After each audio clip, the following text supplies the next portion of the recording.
Oh, sweet. Awesome. Well, ladies and gentlemen, well, who are we kidding? Gentlemen. We have a very special guest. Very special guest tonight. So let me start like this. I'll start from our beginning, if I may. Sure. If you'd like. So I'm a freshman at Westchester University. It was the fall semester, so I'm brand new. And I must have only been there a couple weeks because I'm still getting the lay of the land. And some of my new friends from the dorm were like, let's go downtown and see what's up. So we go into downtown. There was a coffee shop called Fenario on Gay Street. We buy our pack of American Spirits. They're brand new. They're the hot shit. Yeah. Cup of coffee, and there's live music. There wasn't many people there at all that night. But the music was great. Singer-songwriter there, and the music was great. Songs that really struck a chord, and I remember at the end of the night, I shake the guy's hand. I said, hey, the music was great. I know there weren't many people here tonight, but that's no reflection on your material. Hey, thanks a lot. Here's my CD. I'd love to buy it. Absolutely. Here we go. The CD was The Big House.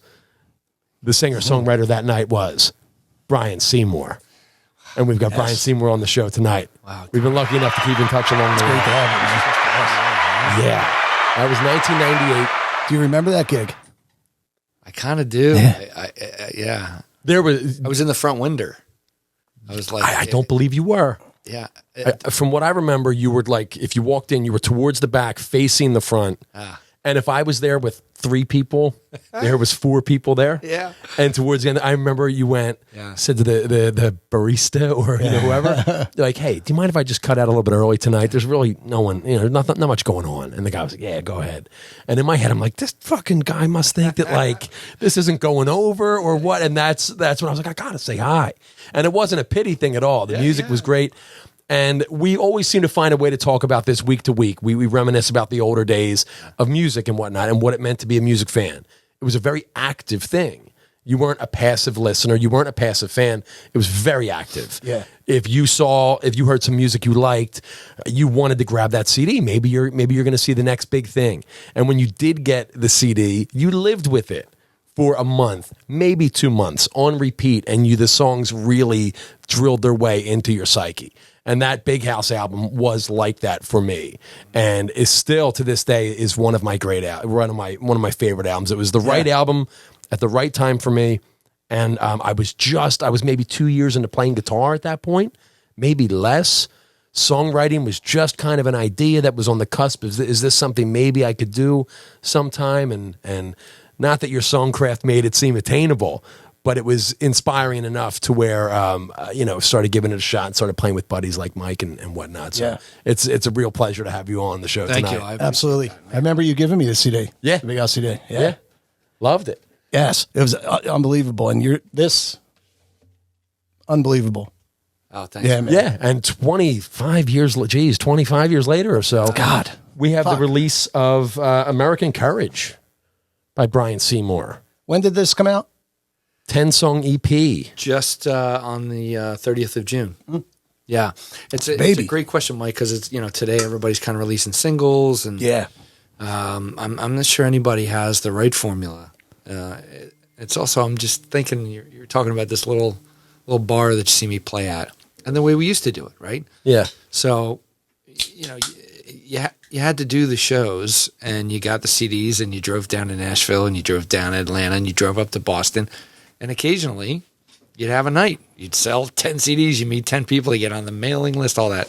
And then there'd be mailing like list. A scenario show where you'd be like, yeah. But look, here we are. So, right. So you got to have makes it all worth it. Yeah. Persist. Mm-hmm. Absolutely. You got to keep doing it. I played in bands with Cliff. Cliff has written a ton of songs. You just keep doing it. And then it's what you do at a certain point. And you don't know who you're going to see. It sounds cliche. You don't know who's going to be, but. Take you, like you were out there in the lifelong 25-year fan. You don't know who's in the audience, really. Yeah. So. Well, and then the focus today on like what it means to kind of succeed in this business is kind of funny. Like people think, well, I'm going to get there. I'm going to get this. I mean, have you had anybody on the podcast who starts like, yeah, my first show, it was packed. No. So people there. It's like you got to start somewhere. And I guess when you get to be my age and you got like the 1,000, what's the Malcolm Gladwell thing? You got your 1,000 hours. It's like, I've done it. I've done all the shows, and I've been there, and I'm not afraid of the stage anymore. And back then, different story. I'm a young guy. I'm figuring out, for example, The Big House is invisible. So I don't sell that record. It's part of my early days. It's part of my learning how to do it. And then I kind of start my career today at 1,000 Tarzans. They came right after that. Yeah.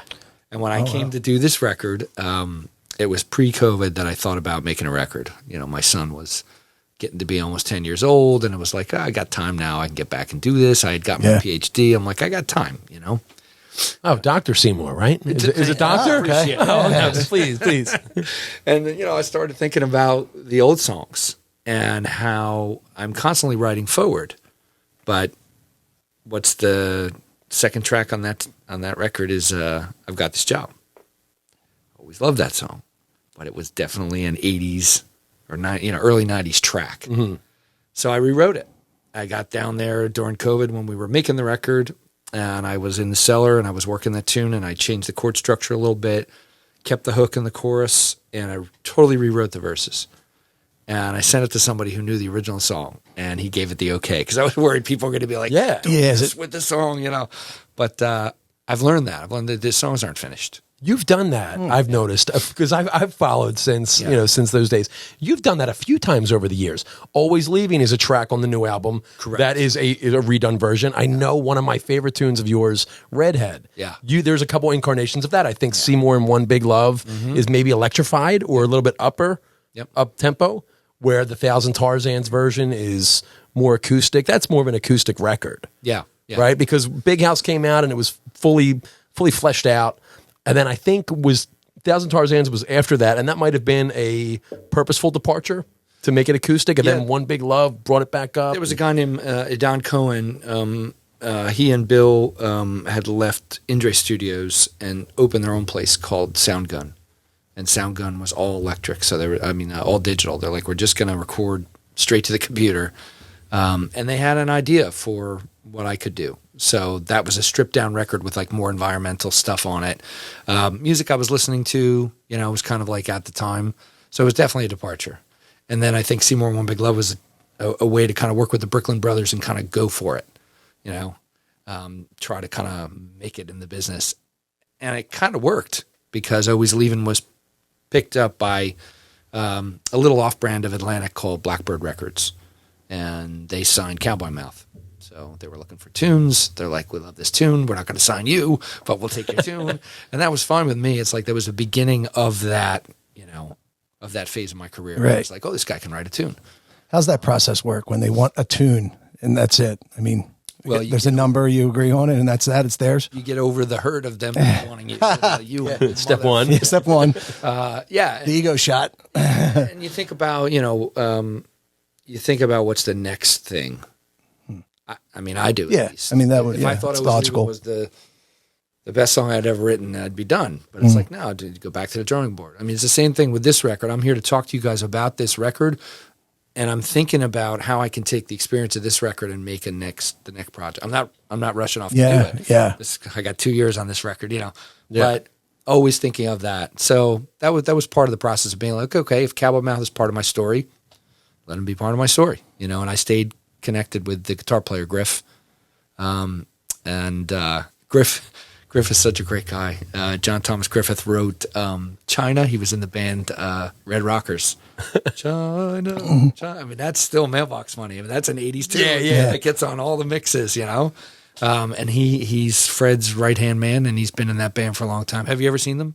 No, I haven't. Oh, yeah. If they come to town, it is a party. It is so... Where are they based out of? New Orleans. New Orleans. Yeah, and Fred is the drummer, and he plays in the center up front. Oh, shit. That's awesome. Yeah, he just yells at the crowd and gets them going. Does he play a stand-up kit? Is he standing in front of his drums are flat, and he's so powerful. He's a huge guy that he's angry at those drums. Oh, it's such... I can't even describe it to you. That's the best. And But anyway, so it was the start of something, and then I've been covered a few times since then. And this record, honestly, I'm putting the songwriting out there in a way that I would really like to kind of move into that phase of my career of being able to kind of be covered and then do it again and kind of do it again, But I'm not sitting down, kind of writing with somebody. I'm going to put the songs out, and if they hear it, then in the purest way, maybe they'll be like, well, I can find room. That's awesome. And I'd love to, I really selfishly want to pop off on different tangents and talk about your story and whatever, but we are here to talk about the new record, American Courage. Yeah. So it's been how many years since the last record? It's been a decade. A decade. Yeah. Right. Yeah. So what made it, if I'm sorry to interrupt, but what made now the time? Are you always writing, stockpiling songs? Did you feel a need to release music at this time? What's the thought process behind the project that set it into motion? Yeah. There was a need to share something more than I was doing kind of through live shows. Because my son was born in 12, I hadn't had a lot of chance to kind of get out and play. Yeah. And I was pulling the thread of this extended performance series that I do of Tom Waits covers in the kind of dark time, kind of in changes in my life. I wasn't writing, and I started playing these Tom Waits covers, and I ran into an old friend who had a bar, and I started playing the 5 songs I knew, and then we got up to 10, and now I'm up to 55 or whatever. And just doing those songs as a way to kind of at least have something to do with my vehicle, Yeah. So then I kind of got back to writing, and it didn't all sound like Tom Waits, And we're talking about the Piano is Drinking series. Correct. Yeah. At Fergie's Pub. And I did it at Time Bar in the neighborhood right there. Yeah. Fergie always used to come and see me play. And Brian, you got to come down, So I knew that's where I was going to kind of. He can be fairly persuasive. Yeah. Yeah. He's persistent. And so we do that every second Saturday at Fergie's. Not in the summer, but anyway, back to why the songwriting. So then I needed to kind of get back to deal with all that I hadn't been dealing with, kind of songwriting wise. And you learn a lot. So a lot of people, you study a language when you're younger, you have an occasion to kind of bring that language back, and you're like, wow, I can speak Spanish. Yeah. It's like you learn in the years, even if you're not practicing. I believe that. And if music is kind of my thing, and I'm still listening, and I'm starting to play the piano, because I didn't really play the piano before Tom Waits, before that. That wasn't your first instrument, wasn't piano? No, it's guitar. Yeah. And so second, I kind of learned as I went. Yeah. And, in the drunky shows, people used to come and say, do you get piano lessons? I'm like, you don't want this. I don't want this stuff here. This is just songs. Yeah. And Eliza Hardy-Jones, I hired, as a friend to kind of come and coach me and be like, what are these pedals for down here? And and she was like, you know what? You can put a song over. That's it. It's like, don't worry about anything else. Just focus on that. So I did. And I started writing on the piano. And that really changed how I thought about songwriting. I'd written a few songs on the piano before, but now I kind of felt like I owned the instrument a little bit more. And in 2019, I did a show at the Living Room, in one of the iterations of the Living Room that was right next to the Ardmore Music Hall.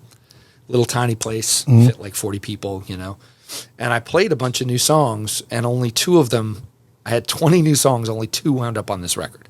So that meant I was writing and writing and writing. Yeah. Yeah. Yeah, the engine's running. So I was ready to kind of get something out. And I was writing in such a precious way that I would never play you those songs now. They're hilarious. That just the imagery was like over the top. And, even my son would be like, no, too much, Dad, So I had to find my way back to what was good about the music that I listened to. And I kind of did it by listening. I kind of went back and listened and listened and listened. Now, what do you mean by that? Like Jungle Land, Springsteen, kind of like that big, kind of like, is that what you mean? You had to scale back some kind of things because you were kind of like writing the whole story in one song, or how does that? Yeah. Less about the bigness of the end product and more about the earnestness of the writing. Gotcha. That when writing goes bad, it's kind of so intentional. And to me, the writing that we respond to seems effortless. You hear kind of Tiny Dancer by Elton John, and if you broke that song down, you kind of giggle at it. It's a goofy tune. Yeah. But when you're listening to it, man, it captures something. In the chest, you know, it's got that thing. So I got to get back to that kind of. And what do you think that is? Is it the sum of all parts? Is it the delivery? Is it something that you can believe? Just like the feeling? Because we were, before you arrived, we were talking about how much Mike and I were enjoying listening to the record. I was like, hey, Brian's coming on Monday. Check this out. He's like, I've been checking it out. It's great. I love Dandelion, right? I truly love all of the songs on the record. And if I didn't, I wouldn't come out of my way to say it. But pretty as a dandelion, she ain't like the others, which is a rule breaker type cadence and lack of rhyme and whatever. Yeah. But the delivery is, to me, is so honest, where you're like, that's Brian's soul. Give it a pass. That's great. That's original. Yeah. Like, I feel like he's, it's resonant. And another word for that, believability is. I think believability is like a big thing in any song, in hip hop or anything. If you can believe it, where you hear like a good line is great too. Like a good lyric, that's maybe something that resonates with people. But like, if you can believe it, if right away like, no, like that's it. And I don't know how to. I can't put my finger on that, or I'd be somewhere else. Right. But like, if you can believe something, that's something when I've asked myself that question before, I keep coming back to believability. Is this bullshit or not? I don't know if you kind of ever ran into that where it's like, like you said, you're like some of the stuff a writer can write himself out of a song, I mean, I did, ASCAP workshops and things and working with other artists. And you would definitely have those people who would say things like, in New York especially, well, I'm going to write a bunch of pop songs and make a lot of money, and then I'm going to do my stuff. It's like, it doesn't kind of work that way. Yeah. Because people who write pop music like pop music. They believe that stuff. Yeah. So to them, it's not a project. It's not work. It is actually the music they want to hear. So Dandelion's the kind of song that wasn't at that little show in Ardmore. But I was playing the piano, and I kind of knew I wanted to write a song that was kind of a romp, and it kind of celebrated love in a way that was like, it's so rewarding, but it's not easy. And that became the theme of the record. Love ain't easy, but it's everything, Yeah, love's a big thing. Yeah. And it's just like, this is what you get, but you got to work for what you get. And taking chances on being a little ugly and, reminding the listener that you're in control is a big deal, because it's a two-way street. So when you said before, is it greater than the sum of its parts? Yeah, like a great building, or like a great fill in the blank opera, ballet, whatever. You see it works. Kind of this is now the doctor version of me kind of coming out. Please, is like, if you think of like a movie, think of all those films where it must be so hard to know that you're not getting it. Like you're all working on the film. There's thousands of people working, and you're just like, we don't have it. It's got to be hard because you got to finish, you got to work through it. Yeah, going straight to whatever. So that happens with records too. But if you can keep kind of seeing the songwriting process as a little version of that, then that means when you're songwriting, if you're in a hurry to get it done, or if you are uncertain as to what your relationship is to your listener, then you're going to force things. And that's why I said, like, I don't sell the big house, because the big house I love, but I definitely was, I was not thinking as much of the listener as I was thinking of me. And I think now I realize kind of the relationship has to be kind of a two-way street. Which is common for a young writer. That first album, the first stuff is me. Yeah. Me, my love, my this is how I felt. It's almost necessary. It's almost necessary, right? That step. Yeah. And that's interesting. I wouldn't find that album to be embarrassing, or but you were this was too. You were in that, you were at the same, were, I would think, and I'm curious to talk about your thought process. I would think that would show your growth if it's not something you're proud of, or it was that snapshot in time, which would still be just as valid as right now. But no, it's about your relationship with the listener. What, maybe a 30,000 foot view, what have you come to? What's your idea of that now? Like, you seem to be pretty focused. This is current Brian Seymour, more mature. Yeah, been in the game. What do you think? I'm not a hit maker, so I'm thinking of my relationship to the listener, of somebody who wants to kind of be in the little film for kind of 4 or 5 minutes at a time, and just kind of go there and come out of it changed. That's kind of where I'm at. Yeah. And the songwriters that I like kind of do that to me. Who are some of your I've been on a real Nick Cave thing going on lately, sure. And I can't stop. The family went away and saw my father-in-law for a couple days, and I was feeling just mad about everything. I didn't want to work.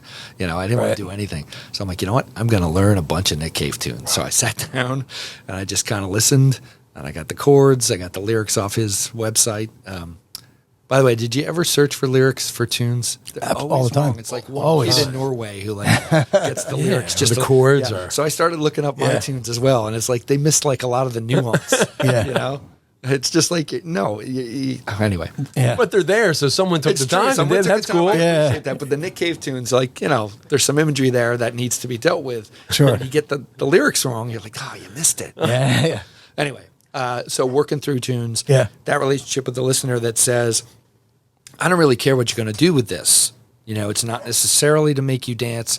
It's not necessarily to kind of, make $1 million or be a pop song. It's just I'm making this and you're agreeing to kind of listen to it. So I know that if you kind of gloss that the wrong way, it could sound indulgent. But it's not. It's more like this is the best thing that I do. I'm a damn good teacher, but I'm not even close to as good as I am when I'm performing. I just feel like that's what I do, and I do it well. So I want to kind of lean into that and kind of share that with people. Yeah. That's great. And I love that idea of thinking of the songs as mini movies and thinking of the listeners as agreeing some unspoken contract where I'm in for this track. I'm in for this album. Take me on this ride. And then you say they'd be changed from it when they leave. Yeah. I mean, almost like I would want it to be like, the dog starts barking or the kids come in, you're like, I got to pause. Like, I'm listening to this now. Instead of, we all know the music you put on that's background music, you're okay if it kind of slips by, you'll get back to it later, or you'll never listen to it again. I'd like listening to kind of be that kind of intention. Yeah. Be like, no, I'm going to listen to this now. Yeah, because you might miss that chord, and that chord is the right thing at the right moment that tugs you at just the right way. Yeah. And that could be why you hit play in the first place. Patty Griffin does that to me. There's so many moments in her records that I look forward to, and I listen to them just for that little moment. Yes. That she does that magical thing.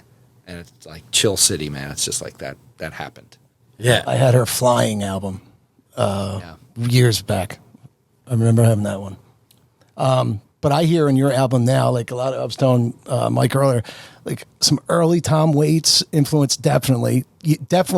There's a Bruce Springsteen kind of thing there. And you're from the North Jersey, right? Yeah. So I don't know if that's just in the water up there, but I heard that. And then like a Ryan Adams kind of New York kind of sound. But the Tom Waits thing, but the early kind of Tom Waits when he was more melodic, Martha, I hope I don't fall in love with you, that kind of influence. So were they people you kind of and you can't write those songs over again, so that's one of those things again about the project. When you sit down to write, you can't just say like that guy in New York, I'm going to write this hit song and I'm going to do this thing. Well, you can't just sit down and say I'm going to write Martha again. That was a time.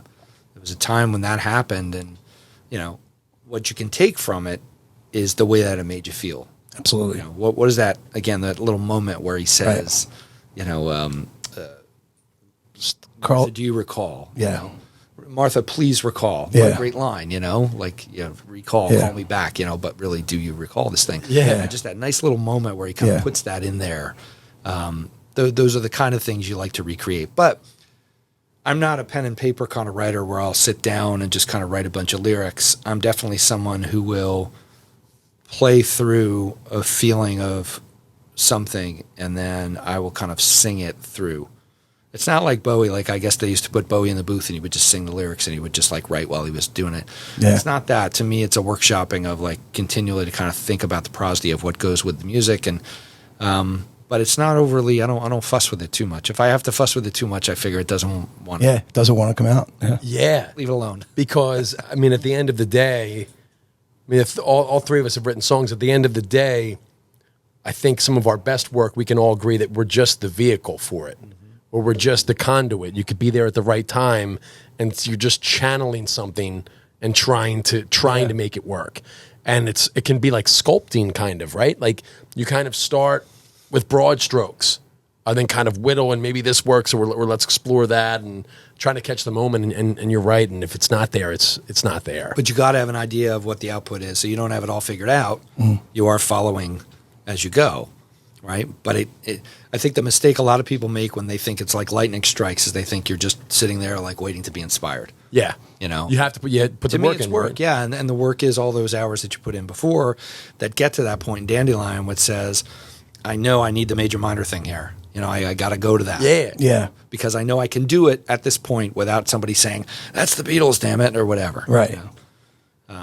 You know, and not to be like you were kind of going down like the woo-woo angle of being like, well, it's inspired. And it is. I mean, there's no other way to put it, is that it's inspired in that moment. And is this a family show? Can I? You can say whatever you want. I have been writing this fucking tune for so long. Yeah. It's called Buttercream. I love the title. I love the imagery of it. That, buttercream is this like overly delicious thing that you can't eat too much of, I've been writing that goddamn song for so long. Yeah. And I'm not giving up on it, I'm telling you. Yeah.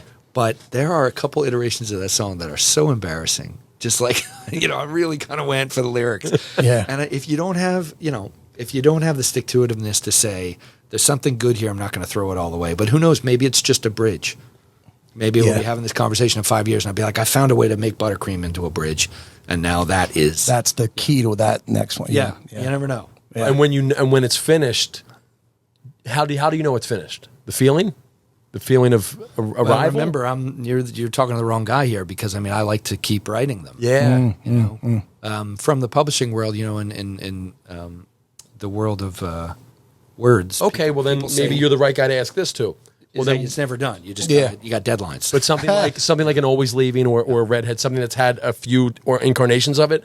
Why that song and not maybe another one? What is it about Always Leaving that didn't feel quite right a couple times? Yeah, it's interesting that that's a tune that was covered too, right? So somebody heard in there that there was room, whether it's the chord structure or the imagery or the way that it lands, that there was room, to do something more with it. So I think that's what it is. It's like there's something more to do with that song that is not too personal.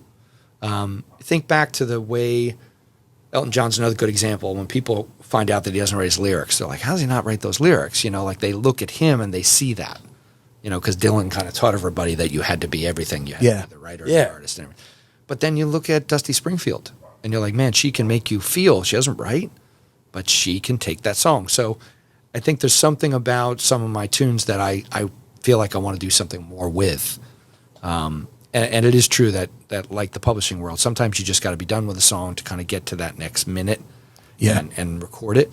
I always find when you play it live, and I don't know if this is your experience, but once you play a song live and make the mistakes that needed to be made, then you start to kind of settle in. You start to kind of see where it works. Yeah. Absolutely, yeah. Because that could be 6 or half a dozen. Do you cut the record first and then play them out? Or the other way could be let these songs live in a live environment. Let me go through the reps. Let me play this live. Let me see what the song wants to be. Yeah. And then, because we've done that a couple times. I mean, we had the one Thug Folk record. Right. But maybe Into the Rain. Yeah. That's what I'm thinking of. We had, our band had an album out 2003 or whatever. 8 songs, maybe 6 or 7 of them we had played a bunch, and they were established, and we knew what they were, and we put them down. And then we had a couple other ones that we kind of wrote last minute. We're like, this is great. This kind of shows where the band's going. One of them is called Into the Rain. The album version is cool, but it became really awesome in time after the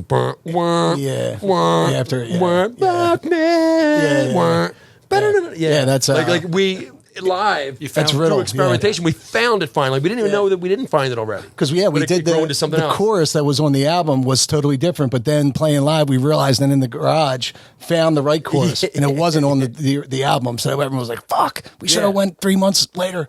So there's no direct science to it. There's no playbook, and I guess that's what makes it art, right? I think it's a lifetime kind of thing. It's a conversation with your audience or whatever. That's kind of what it is. So nothing's really finished. I mean, if you really think about it.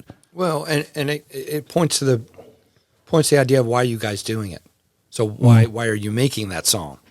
Yeah, okay, it's fun to maybe just have a band and just play some tunes, but I think a lot of us who have done it in a live context know that there is just something so addictive about that relationship.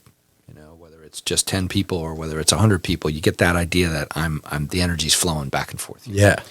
And when it's at its worst, you're forgetting about the audience and you think it's all about you, and then those things tend to fray and fall apart. Do you play with the same guys live that are on?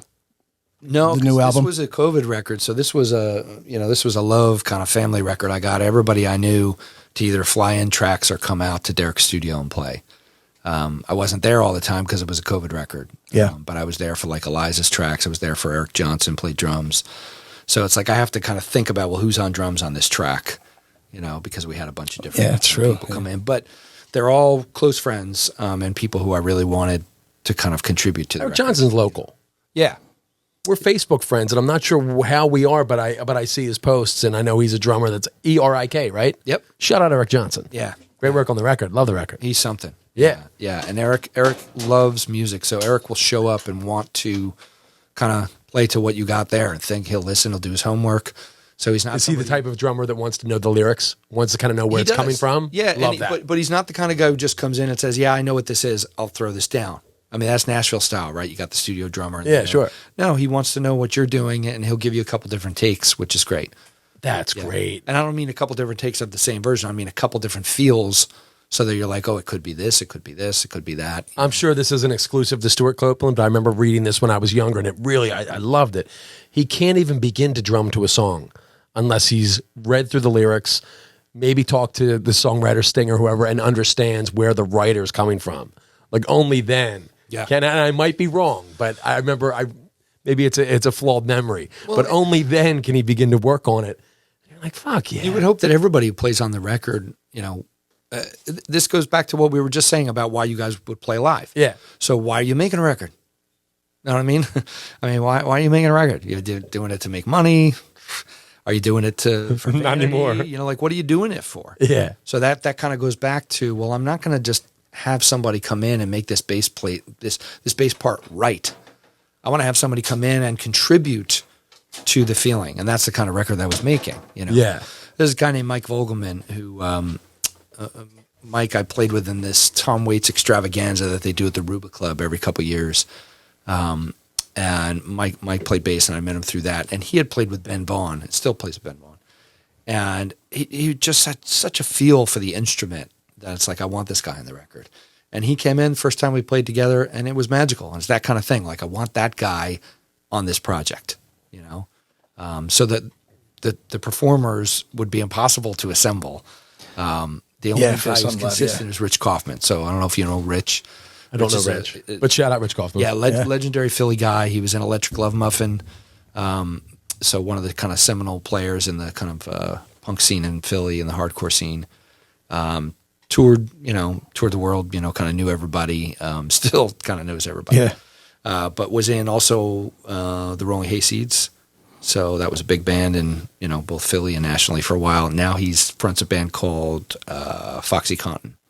And Rich and I... Foxy Conton's great. I saw that name before and it cracked me up. Yeah. Rich and I got to be friends, I don't know when, but I love the guy, and he's an endless source of kind of creativity and projects, and he knows more about music. I mean, it's embarrassing talking to him about records because the guy knows everything, but he's not, in any way kind of cocky or over the top about it. He just loves music. He just knows the guys the guys who influence the guys that you're talking about. Exactly. Yeah. Like, oh, you should listen to this. Yeah. He's like, I don't have enough time to listen to all the things he wants me to listen to, but I try. But so I wanted Rich. He's been performing with me for a long time. I wanted him to help produce this record. So Derek was kind of in the seat doing the engineering and doing the real producing and making a lot of the decisions with me. Rich was kind of the executive producer who we were saying, what should I be listening to? What kind of, what are the records that we were thinking about that would make this kind of round and kind of whole? We were looking at things like, what my dad used to listen to, the Tijuana Brass guy, Herb Alpert. Yeah, so think about those Herb Alpert records of the 70s that felt like you wanted to just roll down the windows and kind of just let them kind of play and not worry about anything, just kind of like roll down the road. So Everyday Girl kind of has that feeling of that kind of 70s feel. So Rich was great for that, of being like, this is kind of where you want to be with the sound. So Rich is consistent. He's in kind of every show. Love it. Yeah. And drummer Joanna Justice is playing with me now, who is great. Joan's been on the scene forever and played with everybody. And she just is an amazing band member. So she gets the songs. She knows what the crowd needs. She just perfect Solid on stage, you know. So I'd say those two are kind of always with me, you know, and then other people kind of fill in. Revolving door. Yeah. To fill it out. Yeah, let me know. You know, send me a resume. What's What's the tour like? Do you have any touring plans for this? I mean, so it was just released June 30th. You said. Yeah, and we did a big push this spring. So we did lots of shows, kind of leading up to it. One of my favorite was going back to Asbury Park. Played a place across from the Stone Pony called The Break. It's kind of a newer place, and just seeing some folks that I hadn't seen in 20 years. And did you come up in that scene like when you were younger? Or did you leave? When did you leave there? Yeah, so I went to Villanova. So okay, so Nova. There, all right. Went to Villanova, went back to New York, kind of worked for a couple years. Sure. My dad died, kind of moved back to the Jersey Shore, lived with my mom for a while to kind of get her up and running. So, and then I decided somewhere in my 20s that working just sucked. Just stop. It does. It really does. Yeah, And I did figured music, that out. and that's when I met Mike. Yeah. You know, it was that phase, Mike, where I was like, I'm going to just do this. Do this. And I taught some classes because I had a master's in art history. So I'm like, I'm going to teach some classes on the side and just go for it with music. And I was coming up at that same time when that crop of kind of female singer-songwriters were kind of coming up. Not so many men were kind of coming out of that period, but the John Mayer kind of thing was happening. For me, it was like David Gray. Yeah. But I mean, David Gray was like the one, like the one guy. David Gray was kind of like, if I'm remembering correctly, the One Big Love album had a little bit of that kind of electro. Yeah. What's like the lover when that I remember that. I remember like, oh, this is kind of like what David Gray's going. Was Dark and Stormy? Dark and Stormy. Yeah. Drink recipe. Yeah. Yeah. What you poured for me. Yeah, I had heard his record in 90, I don't even know, 93 or so. He made On Caroline, and there was something about it that was so, it was like folksy, and, you know, he was from Wales. I was just going to ask you, is in England? He was from Wales. Yeah. Okay. And it kind of like had the kind of that feel. So is this pre-White Ladder, or are we talking about White Ladder? Pre-White Ladder? Okay. And then nobody knew what to do with him. You know, he was on Caroline, and then he went to like, I don't know, I forget what label the next record was on. Some great songs, like all the way, but like 3 records that just went nowhere. And then he made White Ladder just with him and Clune in his bedroom, and kind of didn't know what to do with it. And that was a monster. There's some great YouTube videos about that song Babylon and them trying to figure out with their investors how to make it work.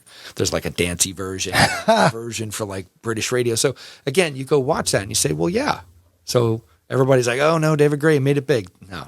Look at the struggle. Yeah, the struggle. Look at all that time of not knowing what the hell do you people want, you know? And when they released it, they probably were like, well, we don't know, but let's just try, because it was so different. Mm-hmm. And from what I remember reading, it was like drum machine, him and Clune. Clune was his drummer and the background singer. And just like in his flat, and like you can hear traffic in the background of, if not the final record, like some of the demos, like there's leakage and whatever. And then when that came out, man, that record was so great. I can still remember the first time I heard his Say Hello, Wave Goodbye, which is actually a cover of a Soft Cell song, Tainted Love, which I didn't know till later. Yeah. But I remember hearing the boom, boom, boom, boom, boom, like, and I stopped dead in my tracks. I was in Westchester. That's where I was living. I had moved out of the dorms. This was a couple years later. My buddy Mike Price had the CD, probably from Columbia House or something. And I'm wandering around. We had 10 roommates. It wasn't a frat. We called ourselves Team Natty Ice.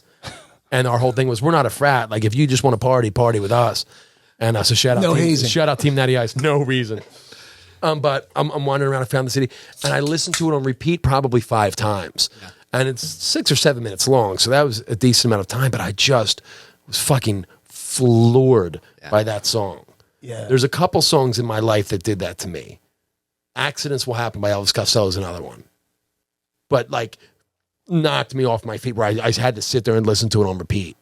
And that's great. So cool. It was a really great mix of acoustic folk, rock, but electro influences. That took years to hit. Yeah.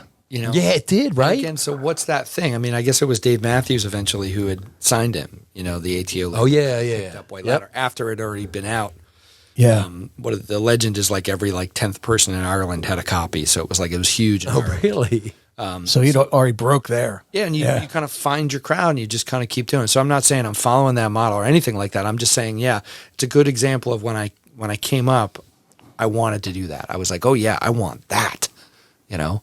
Like that's the thing that I want to be doing is I want to be playing music that gets people to walk around Westchester with headphones and listen to that tune over and over again, not because, for any other reason that it makes their life better, And also the comparison, also your voices are similar. Your voices, you have that growl, that gruff, kind of thing. I don't know if you've gotten that before, but it's very David Grayish, very, I said I got a Springsteen influence a little bit, it got much more range, but there's still that growl, that like grit.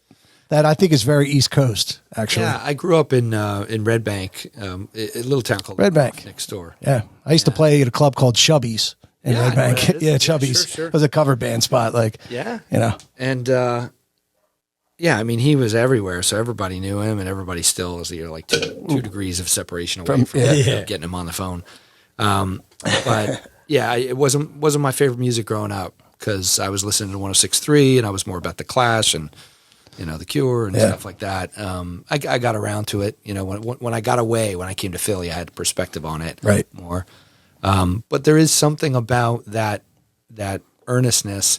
And the Jersey Shore was really isolated then. So the Jersey Shore that he kind of writes about is the one that was kind of left alone by New York and by everybody. Now it is just an extension of New York City. New York City. All the money and such. But back then, shore towns were kind of desperate places in the winter, and you can imagine that kind of bleakness of it. Yeah, and the quest to get out, and that kind of comes out in the writing. And the Wild, the Innocent, the E Street Shuffle album, which I know Mike and I both absolutely adore. I've read that's his kind of tale of two cities, or at least New York City proper, and like being on the outskirts looking in from your shore town, and half of it is the shore life, and the other half of it is his approximation of what New York City he thinks is like. That's a great point too. The outside looking in. I read an article of the Bleachers. The guy he's from North Jersey also. Oh yeah. And he said the same thing. He wasn't a Bruce fan, but what connected him to the writing, he said it was almost in the soil of the outside looking in. Like we're in this world, and like. We're staying here. How are we getting out?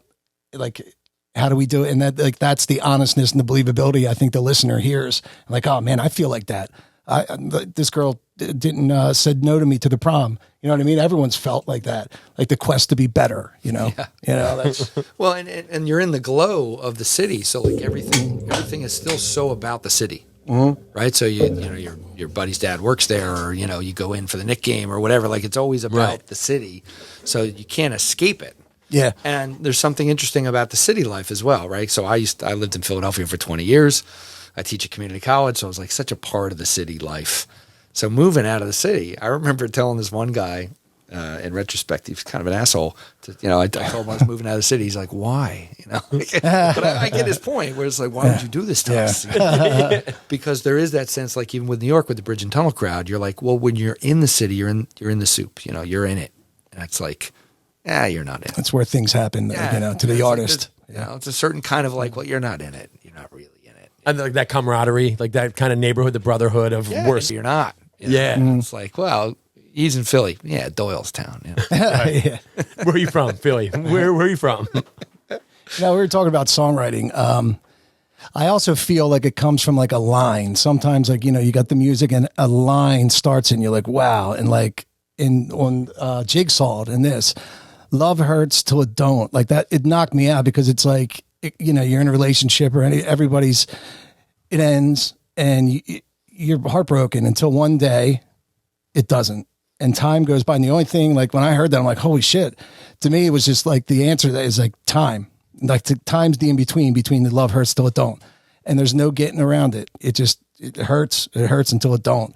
Was that like a line and then the rest of the song built off that, or how'd that come about? Did you know you had something like something? Yeah, good question. And I wanted that line to hit either way too. It either stops hurting because you just give in to love. There's a certain kind of resignation of being like, all right, I'm in this. You succeed. Or that it hurts so much that, like you said. That was supposed to be, Jigsaw was supposed to be the kind of anti-love song. So there was a certain kind of it's not against love, but against love songs. So it's the idea that you're like kind of pissed off that you fell in love. So if you listen to that tune, it's just like these two people who are saying, well, I'm unspecial now. I'm not special anymore. I'm just like everybody else. I'm like freaking in love. And yeah, exactly. Everybody's bored by my stories, you know.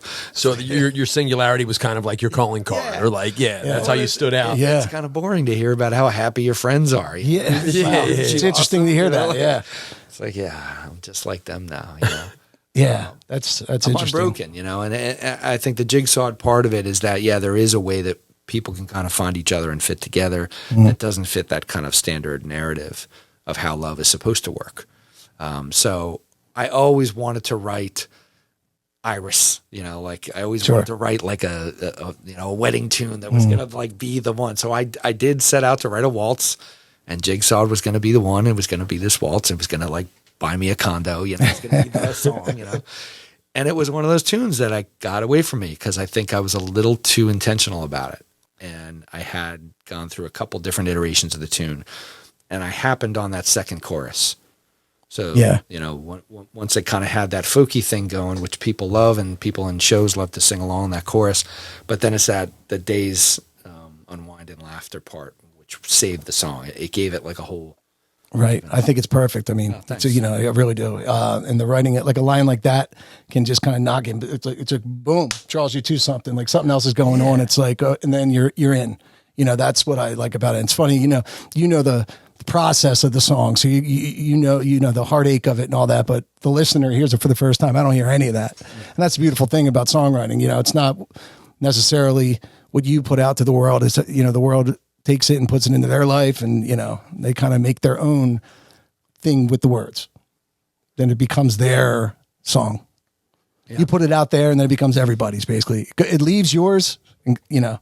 Yeah, I don't often explain songs for that very reason. Right. You know, I mean, as somebody who studies the history of art, you know, thinking about what room there is for the critic and the audience, I'm very interested in the public sphere. I'm very interested in how the public uses art.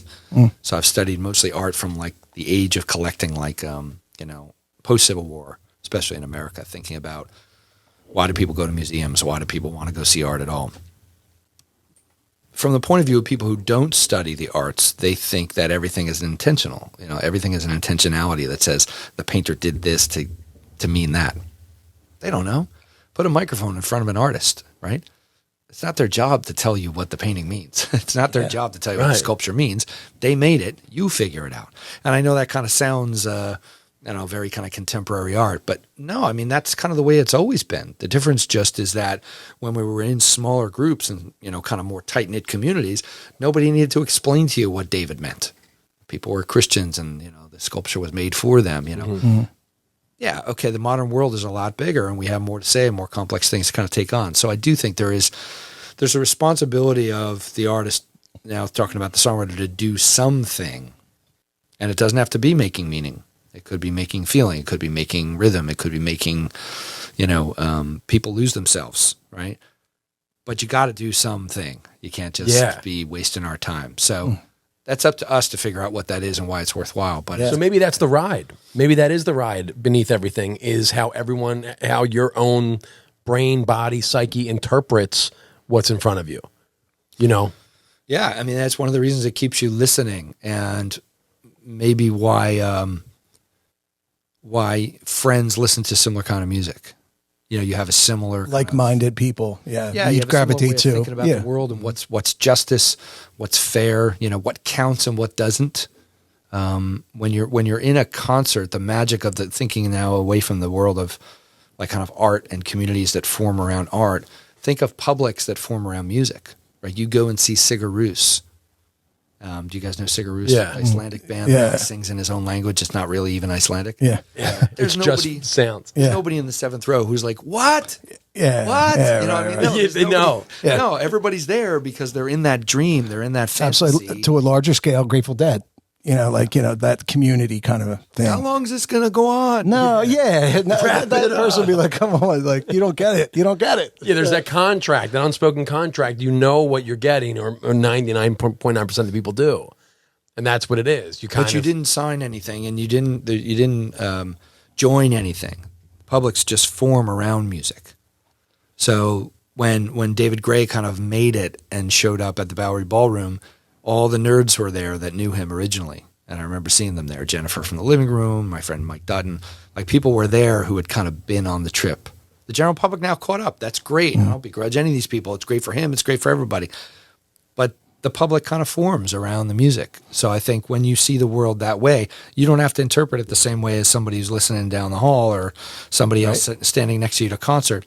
But there's some thread that binds the two of you together. Absolutely. Yeah. And I mean, what are we talking about? We're talking about Taylor Swift. I mean, what is that? Boy, sociologists be studying that for years. Yeah. What is it that's that defining thing that makes people own her music in a way that they don't own? I don't know. Randy Carlisle or something. Yeah. Right. Well said. Because she makes you feel all the feels. She's amazing. Yeah. She's amazing. But it's not. I'm not about to shit on her. I'm not her target demographic, and that's fine. She's a great singer songwriter, but it's not like she's packing these stadiums with people that are constantly scouring for great female singer songwriters, and they just happen to be there. Maybe it's the whole package deal. I think it's the package deal. It's safe. It's safe enough for the teeny boppers and all that, and she's kind of marketed in that way. But then it's also kind of like them trying to, she plays guitar too, Dad. Like, I do like music, so she's got a little bit of both of that. The guy from the Bleachers, that Jack Antonoff, he produces all her stuff. Really? Yeah. So all of her she has like an interesting team now. It's she's great. Bon Iver. Oh yeah, Justin Vernon. Yes. He's fantastic. And thanks to the Inquirer, I learned that she used to summer in Stone Harbor. Oh no shit. That's the European word for vacation, I think. Summer in Stone Harbor. I played it. Summer as a verb is great. I used to play at Fred's, and they obviously didn't like me. 2 years and out. Well, there was a little coffee talk place that was on the in Stone Harbor, just around the corner. Sure. Yeah. Fred's. Yep. I forget the woman's name, but when it opened, I was doing the singer-songwriter thing in there. That was just about the time when Taylor was coming up. So I could have been the reason. Most likely. Started writing songs. I mean, I'm going with it. I'm not saying I am, but it's certainly possible. Do you know a folklorist? I need somebody to write a story, to kind of get in there, like dig into, interview people. Our listenership are mostly folklorists, so I'm sure someone's gonna take this on. This is skewed very intellectual today. I'm enjoying extremely highbrow. Yeah. So I want to talk more about the album before we wrap it up. So, so this is obviously are you always writing in the 10 years since your last album? You're always writing. Yeah. Is this a greatest hits of the last 10 years, or is this where Brian Seymour is right now? Yeah, this is where I am now. Okay. And the songs that have been revisited from the past, like Everyday Girl. Everyday Girl I wrote for a friend's wedding when I was younger, when I was kind of in love with the idea of being in love. Opposite of Jigsawed, and it needed rewriting. It had the chorus, which was great. Where would I be without the loving web you spin around me? I think somebody can make that into an imagery that hopefully can reach a wider audience. But the verses needed something. So I went back and I rewrote it. So there's a few of those that were like project songs. Slowing Down, had a previous version, wanted to kind of redo it on this record. Hard as Slowing Down, yeah. But the rest of them I wrote for this project, and I'm continuing to write, yeah. And there's a lot of them in between that I have all the demos of that, I'm kind of like it says, the signification that comes with good art is that I wanted this to be that. And I met Derek Chafin, who I'd never worked personally with before. I'd sent him a lot of projects. I had produced a couple projects there with him, but I never trusted Derek to do a whole record with me. And we met and we talked through and we dreamed and we storyboarded and we did so much to workshop this record that this is not an accident, that this is like a big record. American Courage is an important song, and it's vulnerable in that it actually takes a position. It's trying to claim that it's laughable to think that America is done, that America's best days are kind of ahead because we haven't even started. It's just an experiment, and the experiment is not even formed yet.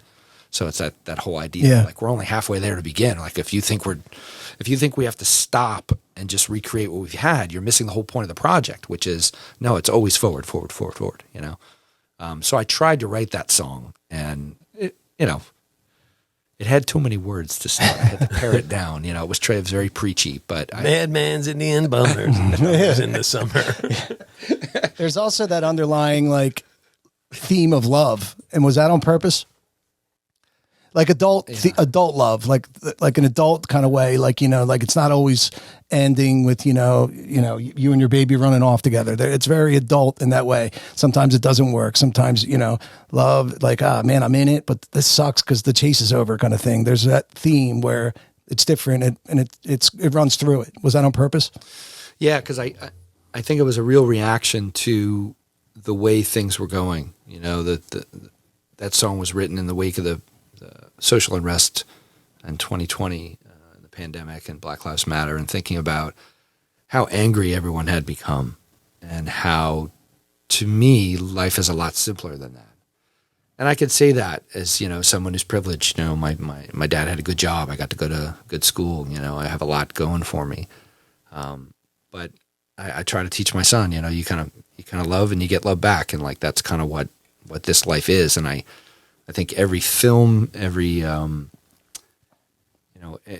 of important work that we look at that kind of has that deathbed scene. Nobody ever says, I wish I would have got that bastard. I wish I would. Yeah. It's never about that. It's always about love and forgiveness. And it's kind of naive, which is why it needed a record like this to try to find a way to get the players and to get everybody who worked on the record to also kind of believe that.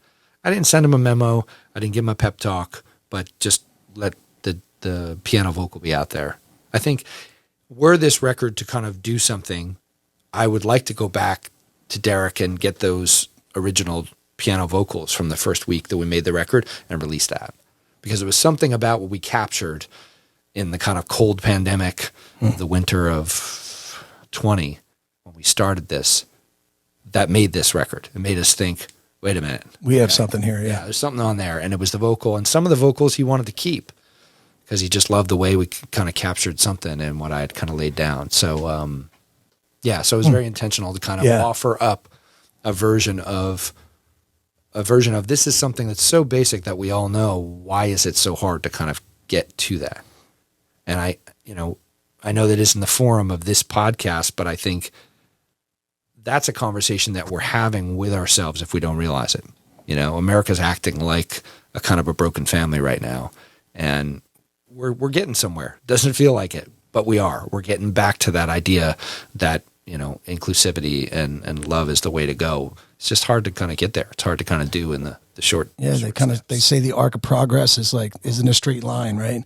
You go and then like there's a pushback, but it's always kind of going, like you always hope it's going in the right direction. Yeah. And hopefully, we're going there. Yeah. So love ain't easy, but it's everything is theme of the album.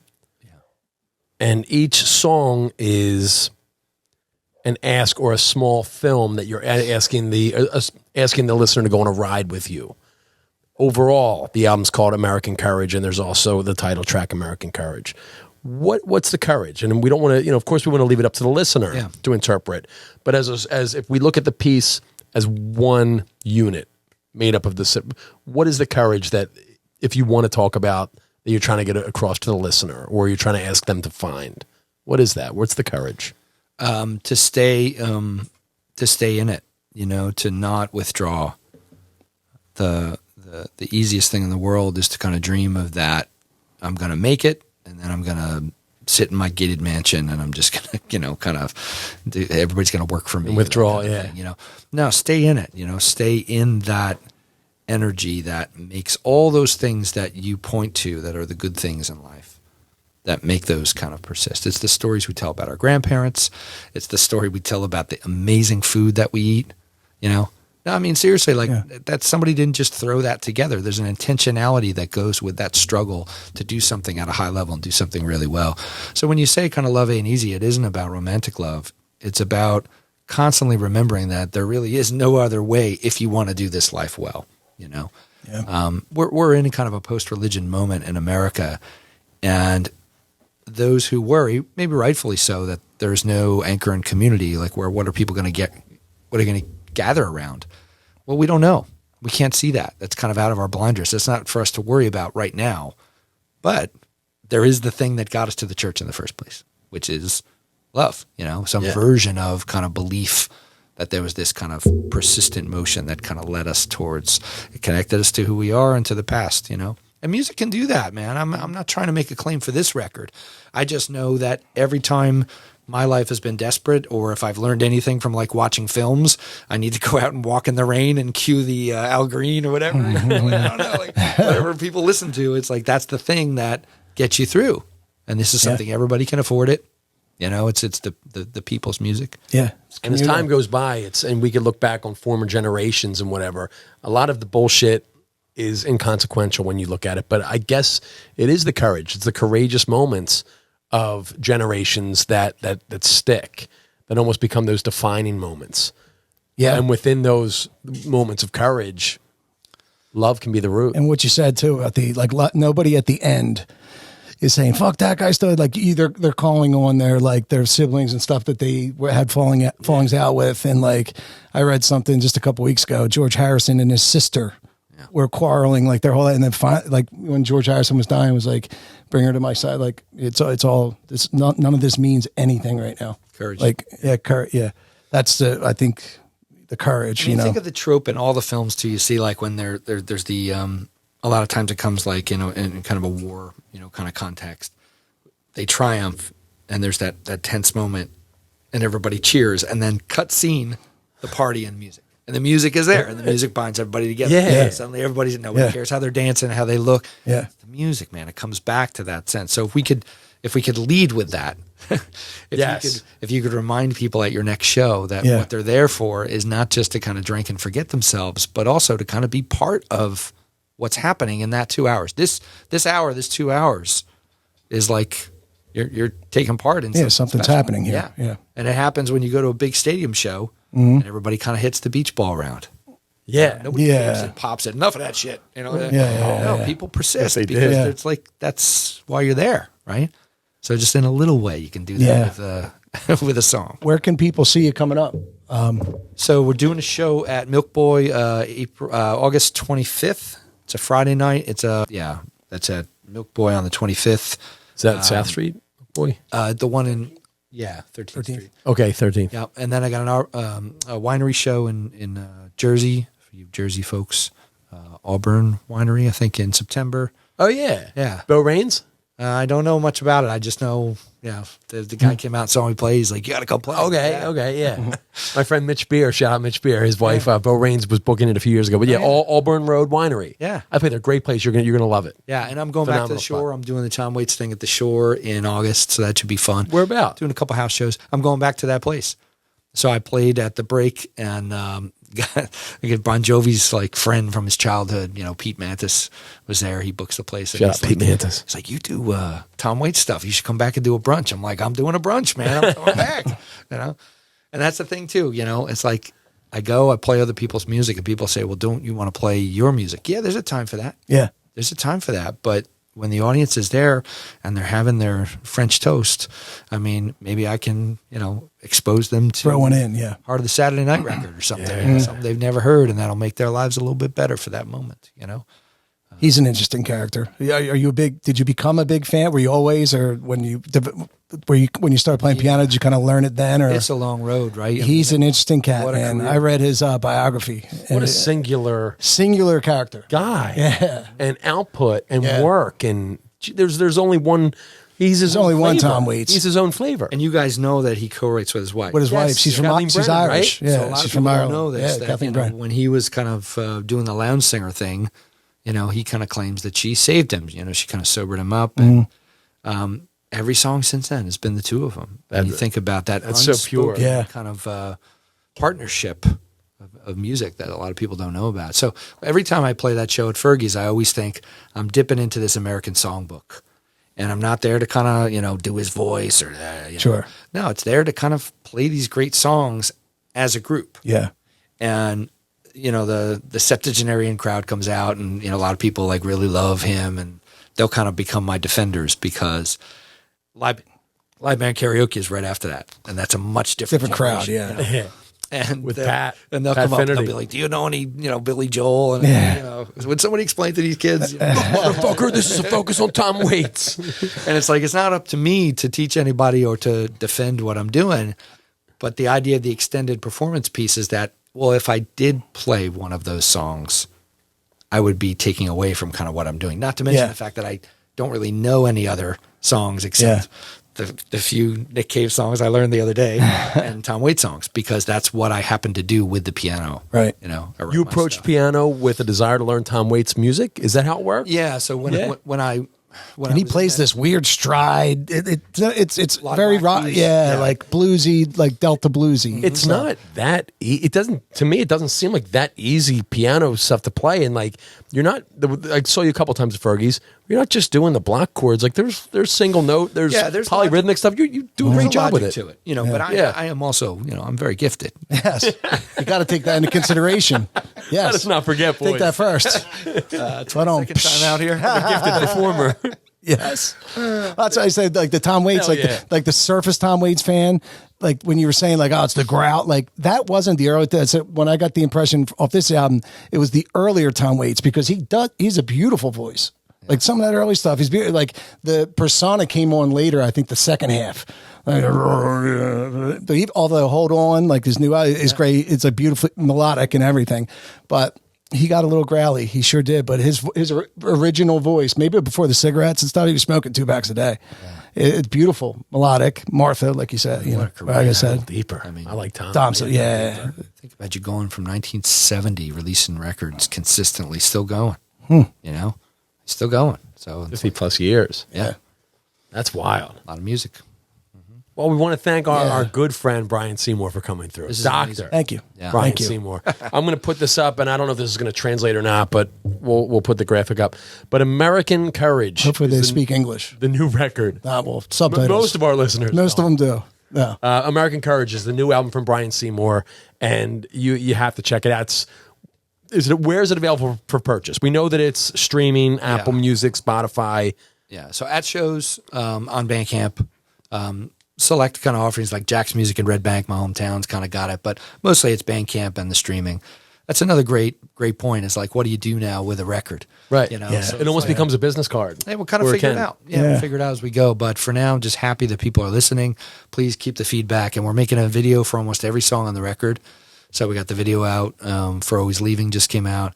And just trying to kind of give people more of an experience of kind of the music. Just keep it going. You've embraced the social media aspect, even in the lead up. I remember it was like the countdown for the record and whatnot. Yep. So that's cool. So check out Brian Seymour. I'm trying to look in this camera. Check out Brian Seymour on all of his socials. We'll link to it. The video for Always Leaving, filmed at Fergie's Pub. Shout out Fergus Carey. Just dropped today. Mike and I can't say enough about this record. It's great music. If you trust our taste, and I think some of you might, check out the new record, American Courage, a 10-song EP from Brian Seymour. It's excellent music, and thank you for coming by, bro. Appreciate it. Mike. Yeah, this is great. Thanks so much.